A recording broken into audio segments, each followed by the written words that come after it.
Atigi 3000 so'mga qo'ltiq terlashi va hidlanishini davolasa bo'ladi desam ishonasizmi?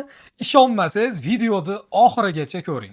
3% li vodorod periksi 100 milli 200 milli dezodorantlar foyda bermayotgan bir mahalda shu oddiy 3000 so'mlik narsadan foyda ko'rganlar soni bir qancha. Qani ishlatishni o'rgatib qo'yaman. Vodorod periksni olamiz, kech payt yuvilgan qo'ltiq ostini yaxshilab sovunlab yuvib olamiz va quritib olamiz. Keyin vodorod periksini paxtaga shimitib, agar paxta topolmasangiz qo'lingizga shunday olasizda, qo'ltiq sohasiga shunday qilib surkab yuboraverasiz. Haftada bu muolajani 2-3 marta qiling, qo'ltiq terlashi, hidlanishi batamom yo'q bo'lib ketadi. Bu vodorod periksning vazifasi bakteriyalarni o'ldirib yuboradi. Kech payt surkashini sababi kech payt teri bezlari dam oladi. Dam olganda vodorod periks teriga shimib, bakteriyalarni o'ldiradi va teri bezlarini ter chiqarishini bloklab tashlaydi. Albatta bu muolajani sinab ko'ring. Effektini sezsangiz kommentariyaga yozib keting.